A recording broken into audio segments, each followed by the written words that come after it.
Reciban todos un cordial saludo. Es muy probable que usted ya conozca la respuesta a esta pregunta, pero podemos seguir profundizando en el tema. Esto será un ejercicio de hermenéutica económica carente de la precisión matemática propia de la econometría. Lo que vamos es a interpretar los hechos recientes y cómo estos hechos recientes nos permiten previsualizar el comportamiento del tipo de cambio en el corto plazo. Les habla el economista Rafael García y si te gustan temas como este, por favor comparte este video en tus redes sociales. Para comenzar, vamos a estudiar el contexto histórico reciente y comenzamos por los factores que dependen de nuestra propia política económica. Por primera vez en 18 años desde la creación de Cadivi, parece que tenemos una política cambiaria. Todo lo que había hecho el Estado durante todo ese tiempo consistió en tratar de prohibir, declarar ilegal, declararle la guerra al dólar. Y esto evidentemente no es una política cambiaria, por lo menos no una inteligente. Ahora la realidad parece que cambió. Este posible retorno al mercado cambiario es positivo, pero antes de explicarle por qué, les voy a decir que el mercado cambiario había sido destruido por iniciativa gubernamental. Se creó la ley de ilícitos cambiarios y con esta, cerraron las casas de cambio, los bancos tuvieron prohibiciones para hacer transacciones e inclusive los ciudadanos nos vimos con impedimentos para poder hacer operaciones con monedas extranjeras. ¿Y cuáles son las cosas positivas? Bueno, la primera de ellas es que esta aproximación a un mercado cambiario pues también nos aproxima hacia una unificación cambiaria, es decir, el fin de un régimen cambiario diferencial. Ustedes deben recordar que había dos dólares, uno oficial y uno paralelo, y la distancia entre ellos dos era bien grande. Esto promovía el extraperlo cambiario, es decir, comprar dólares baratos en un mercado para venderlo más caro en el paralelo, un acto que no es muy moral. El otro aspecto positivo es que ha acabado con la fijación arbitraria del tipo de cambio. O sea, durante ese tiempo, en esa época, el tipo de cambio lo fijaba el Banco Central de Venezuela y la verdad no entendíamos por qué y de dónde salía ese valor. En ocasiones inclusive un valor que contradecía a la propia coyuntura económica. Es decir, podía sentirse un aumento en la demanda de dólares y no reaccionaba el tipo de cambio oficial. Y esto no es correcto. Pero también hay factores exógenos que ayudan a explicar lo que pudiera ocurrir con el tipo de cambio en los próximos 3 meses. Comenzamos con el más importante de todos. En mi criterio, lo más importante que ha ocurrido últimamente es que el precio del petróleo ha subido. Y no es una subida despreciable. Fíjense, para abril del 2020, el precio del petróleo venezolano estaba por debajo de 7 dólares. Para agosto del 2022, por encima de 70 dólares. Esto es un incremento significativo. Pero no solo subió el precio del petróleo, pues los niveles de producción de petróleo también han ido en ascenso en estos últimos tiempos. Podemos ver que tanto en cifras oficiales un poco optimistas, la línea azul, como las cifras de la OPEP, pues dan cuenta de un incremento en los niveles de producción. Pero no se emocionen, esto no significa que hemos salido del problema o que esta sea una buena noticia. Aún estamos muy por debajo de nuestra capacidad de producción o por lo menos de los niveles históricos de producción que teníamos a inicios de siglo. Las cifras optimistas, las de PDVSA, dicen que hoy en día estamos produciendo cerca de 800.000 barriles de petróleo diario. Las cifras más pesimistas, las de la OPEP, dicen que estamos en el orden de los 600.000 barriles al día, pero bueno, hace 22 años atrás estábamos produciendo 3.2 millones de barriles diarios. Pues bien, otro aspecto que ha incidido en esto es la economía de post-pandemia. Recordemos que con la pandemia los mercados de materia prima y entre estos el mercado petrolero se vio muy afectado por la paralización de la economía producto de el confinamiento. Se acaba la pandemia y se reactiva entonces la demanda de materia prima. Era de esperarse. Pero allí se colea un factor adicional, que es la guerra Rusia-Ucrania, que si consideramos la reacción de Rusia como suministrador de energía, de petróleo y de gas, y además las sanciones que el mundo occidental le ha impuesto a ese país, pues generaron expectativas favorables para el mercado de hidrocarburos. Este factor también nos está ayudando. Hay un factor que yo considero un factor intermedio, porque tiene una cierta incidencia en lo que pudiera ocurrir en el mercado cambiario, pero no es totalmente determinante, y es la posible reducción de las emisiones inorgánicas de dinero para financiar la gestión fiscal deficitaria. Pero cuidado, todavía esto no es una buena noticia. El gasto público aún es muy grande en Venezuela porque el Estado creció mucho y absorbió muchísimas funciones. Entonces, es grande, pero hay muchos medios que están señalando reducción modesta, pequeña, pero por lo menos que marca una tendencia en esta emisión inorgánica de dinero. Inclusive el hecho mismo de que durante el 2002, después de muchos años, solo haya ocurrido un único aumento salarial hasta la fecha, pues da cuenta de que pudiera el gobierno estar tratando de racionalizar la emisión inorgánica de dinero. Existen otros factores que yo considero factores menores, porque bueno, son factores que no podemos ignorar, pero que tampoco creo que tengan la fuerza como para afectar significativamente el mercado cambiario. Y el primero de estos factores fue la última reconversión monetaria, cuando le quitamos esa enorme cantidad de cero a la moneda. Y esto puede ser relevante porque el bolívar, una vez después de esta reforma, pues vuelve a adquirir la utilidad de ser unidad de cuenta, porque cuando andábamos con millones por todos lados, se nos dificultaba un poco usar bolívares. Pero adicionalmente, la crisis de efectivo que había en el país, no se conseguía efectivo en ningún lado, también ha ido desapareciendo. Hoy en día podemos ir a los cajeros automáticos y contar con un medio de pago directo. Entonces, pues allí tenemos otro factor que pudiera estar minimizando el uso, la demanda de dólares, pues los dólares vinieron a sustituir gran parte del efectivo que desapareció. Otro de los factores, pues las expectativas y el discurso y toda la propaganda que se ha hecho en torno a ese eslogan, Venezuela se arregló. Pues bien, esto ha tenido bastante eco y no deja de ser un elemento polémico, pero inclusive en quienes mantienen la polémica, pues hay cierto reconocimiento de cierta mejoría, ¿no? Y esa cierta mejoría, que no sabemos, creo que es muy pronto para decir que es real, pues genera expectativas. Repito, incluso hay quienes critican el argumento de que Venezuela se arregló. Bueno, no se puede hablar de que se arregló, pero incluso ellos mantienen expectativas y están montando negocios y están reflexionando sobre su actividad en Venezuela. Otro elemento, quizás un poco más relevante, es el frenazo de la hiperinflación. Bueno, pues sí, hemos salido de la hiperinflación, pero no es totalmente una buena noticia.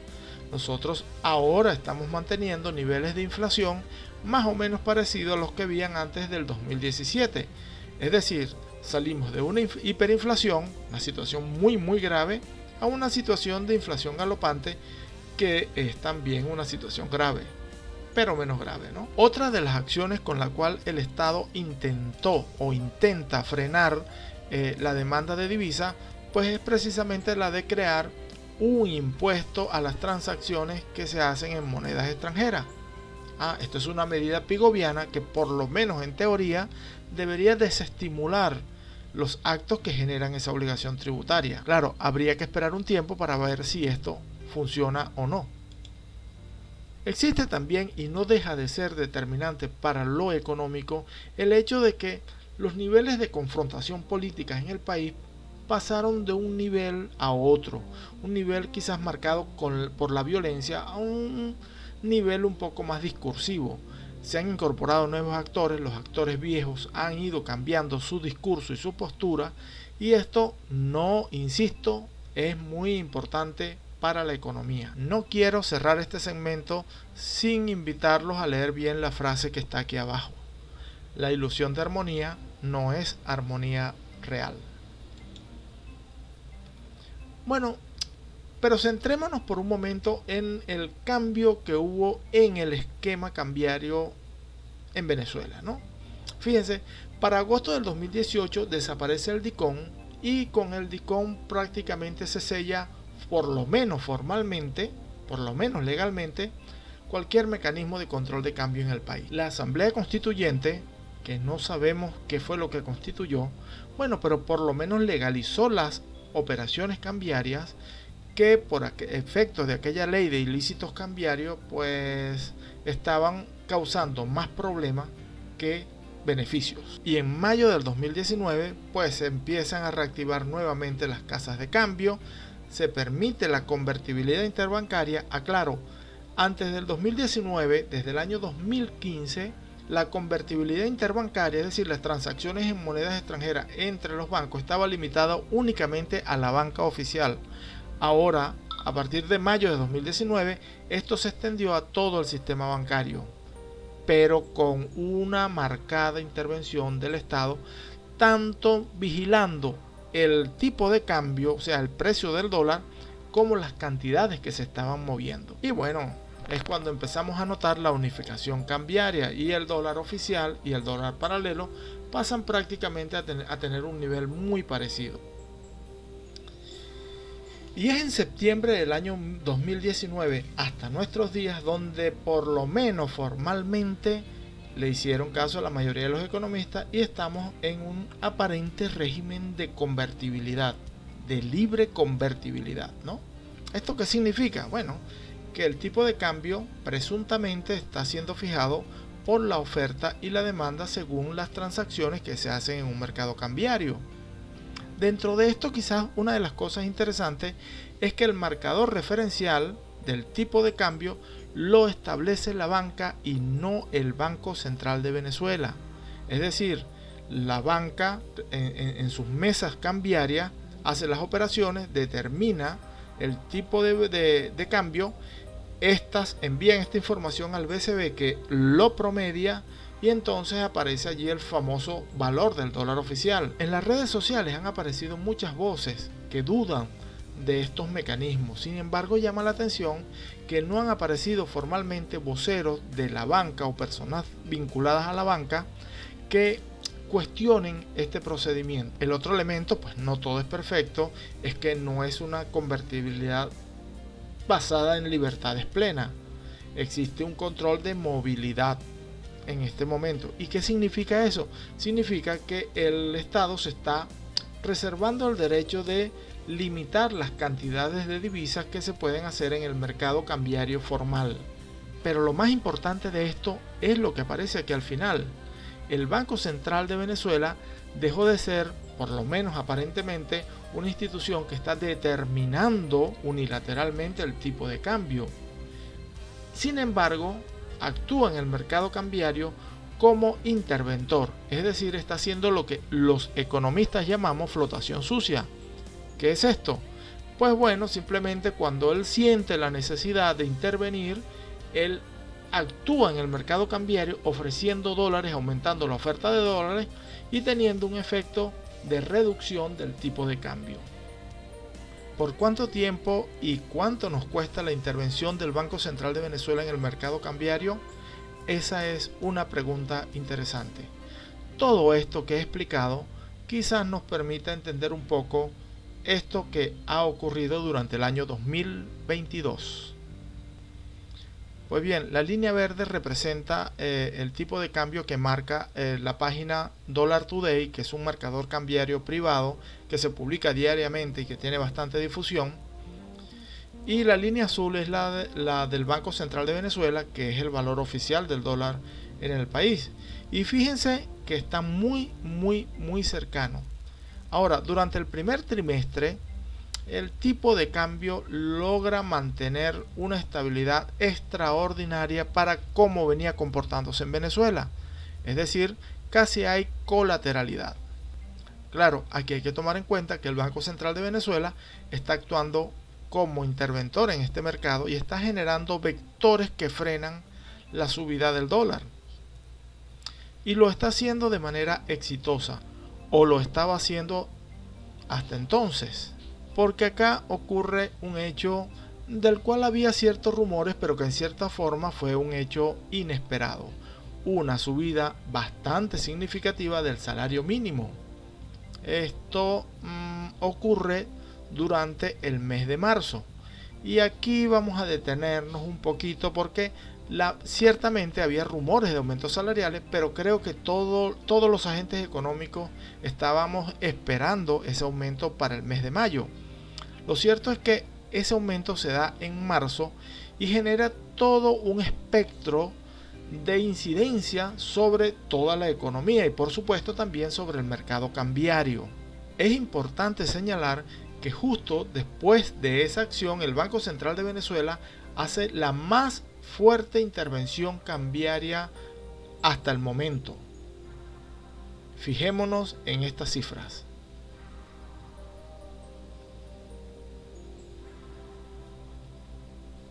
Esto denota que ese aumento salarial sí estaba teniendo una incidencia en el mercado cambiario. Y después de esto, bueno, pasó lo que podía pasar. Noten ustedes que hay un cambio en la tendencia, una tendencia de estabilidad, una tendencia que incluso durante los 3 primeros meses era hacia la disminución, pues después de este punto empieza a crecer y empieza entonces el dólar a subir, literalmente a subir. Las intervenciones del BCB apenas logran frenar un poco ese ascenso. Pero ¿qué es lo que ocurre posterior a eso? Bueno, viene el mes de agosto, que es el mes de las vacaciones, y aquí todo el mundo sabe que el sector público le toca cobrar su bono vacacional. En este caso, el efecto es mucho más complejo y podía preverse, porque la fecha ya estaba predeterminada y al conocer la fecha, los agentes económicos forman expectativas. Era inevitable no suponer que el dólar se iba a disparar. El gobierno también manejaba este supuesto. De hecho, trató de pagar una pequeña fracción de ese bono este año y diferir para el año siguiente la parte más grande con la finalidad de evitar lo que no pudo evitar. ¿Y por qué no lo pudo evitar? Bueno, porque una serie de protestas de diversos sectores sociales lo obligan prácticamente a cancelar el bono como correspondía. Les aclaro, diferir el pago es un asunto injusto, ilegal e inmoral. Lo cierto es que el gobierno no pudo evitar pagar completo el bono vacacional y miren lo que ocasionó. Esta es la variación en el tipo de cambio más importante que hasta la fecha ha ocurrido en el transcurso de este año. Y aquí el Banco Central tuvo que volver a romper el récord de mayor intervención cambiaria en el mercado. Esto apenas pudo contener el dólar y frenar su ascenso, para terminar en la situación exacta que estamos viviendo en este momento. Es decir, esta gráfica que usted está viendo acá al lado es justamente todo lo que ha venido ocurriendo desde enero hasta la fecha en el mercado cambiario. Veamos lo que está por venir. Otro golpe que puede afectar mucho al mercado cambiario es el pago de los aguinaldos en el sector público y ya se ha anunciado que va a ser cancelado en 4 partes pero durante este año. Una primera parte va a ser cancelada en octubre, probablemente hoy o mañana, en el momento de hacer este video. Una segunda parte se va a cancelar la primera semana de noviembre, una tercera parte la primera semana de diciembre y unos días más tarde, durante el mismo mes de diciembre, un último pago, de manera que queda fraccionado en 4 pagos de 25%. Esto pudiera desatar o no una tormenta cambiaria. El asunto es que además hay muchos rumores en las redes sociales de que posiblemente el Estado esté considerando hacer un segundo aumento salarial entre los meses de noviembre y diciembre, lo cual no sería muy bueno, por lo menos en mi opinión, pero que tampoco vamos a incluir en este análisis porque, bueno, no hay información oficial al respecto. Entonces vamos a hacer abstracción de esa información y nos quedamos con esta posibilidad que les estoy mostrando. En este escenario, suponer un comportamiento, una tendencia de lateralidad, que es como llamamos en chartismo cuando una cifra mantiene el nivel, esto es muy poco probable. ¿Qué es lo que puede ocurrir? Pues lo más probable es que estos pagos tengan una incidencia directa en el tipo de cambio, al igual que lo tuvo el aumento salarial y al igual que lo tuvo el pago del bono vacacional. Eso va a depender de la capacidad que tenga el Banco Central de Venezuela de intervenir en el mercado cambiario. Lo cierto es que podemos fijar pues toda una zona de posibilidades entre las cuales pudiera encontrarse en los próximos 3 meses el tipo de cambio. Insisto, como no hicimos estudios econométricos, no podemos predecir cifras, pero sí podemos predecir un poco cuál es el comportamiento más probable de esta variable. Y esta área azul es el área de posible escenario cambiario para los últimos 3 meses del año. Es decir, lo más probable que ocurra es que a partir del pago de la primera fracción del bono de fin de año, pues se active esta área y el tipo de cambio comience a subir poco a poco, si la capacidad de intervención del Banco Central es grande, o muy aceleradamente si esa intervención que va a hacer el Banco Central, porque creo que la va a hacer inevitablemente, pues no logra frenar la demanda de divisas que se va a generar. Y aquí viene quizás lo más importante de este video: nuestras conclusiones. Bueno, les he planteado un posible escenario, un escenario hipotético de lo que pudiera ocurrir y que yo en lo personal considero lo más probable que va a ocurrir en el país en estos últimos 3 meses.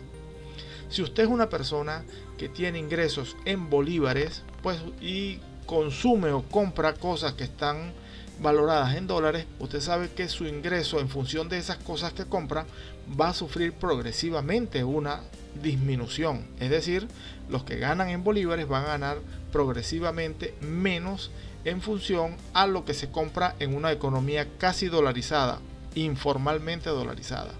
Si usted tiene ahorros en bolívares, pues usted va a ver mermado esos ahorros en la medida en que este fenómeno, esta área se active. Si usted tiene deudas en dólares y obtiene ingresos en bolívares, esas deudas van a ser cada vez más pesadas. Si usted es un empresario, un microempresario, un emprendedor y tiene productos importados incorporados a su proceso de producción, usted tiene que estar pendiente de los costos de reposición que se disparan cada vez que se devalúa si sus insumos tienen componentes importados.